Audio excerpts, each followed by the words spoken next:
Sergio গোরের সফর নিয়ে বিস্তারিত জানাতে উখিয়া ক্যাম্পে আছেন সহকর্মী সুজাউদ্দিন রুবেল। সরাসরি যাব তার কাছে। রুবেল, দীর্ঘ 4 ঘন্টা রোহিঙ্গা ক্যাম্প পরিদর্শন করেছে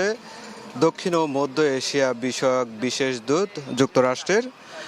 সার্জিও গোর। তিনি দীর্ঘ 4 ঘন্টা রোহিঙ্গা ক্যাম্প প্রায় 8 থেকে 10টি ক্যাম্প পরিদর্শন পরিদর্শন করে তিনি যে কার্যক্রম এখন শরণার্থী ত্রাণ ও প্রত্যাবাসন কমিশনার সঙ্গে তিনি বৈঠক করবেন। এখন তিনি আবার পুনরায় উখিয়া স্টেশনত নর্থ অ্যান্ড ক্যাফেতে চলে এসেছেন এবং সেখানে 14 সদস্যের প্রতিনিধি দল মার্কিন, তাদের সঙ্গে মূলত কক্সবাজার যে শরণার্থী ত্রাণ ও প্রত্যাবাসন কমিশনার রয়েছে মোহাম্মদ মিজানুর রহমানের সঙ্গে বৈঠক হবেন এবং বৈঠকের পরে মূলত হয় শরণার্থী ত্রাণ ও প্রত্যাবাসন কমিশনার বক্তব্য রাখবেন অথবা সার্জিও গোর তিনি তার বক্তব্য দিতে পারেন, তেমনটাই ধারণা করা হচ্ছে। তবে সকাল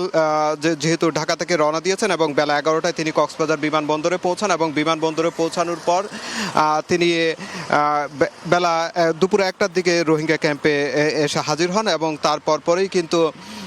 তিনি একে একে রোহিঙ্গা ক্যাম্প পরিদর্শনে যান এবং শুরুতেই ক্যাম্প 8-এ যাওয়ার সঙ্গে সঙ্গে কিন্তু রাস্তার দুপাশে শত শত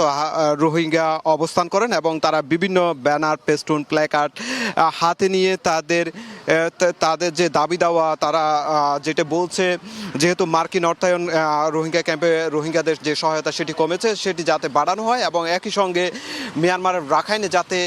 শান্তিপূর্ণ পরিবেশ যাতে ফিরিয়ে এনে রোহিঙ্গাদের যাতে দ্রুত প্রত্যাবাসন করা হয় সেই দাবি দাওয়াগুলো তুলে ধরেন। তো এই ছিল আমার কাছে কক্সবাজারের উখিয়া ক্যাম্প থেকে সবশেষ।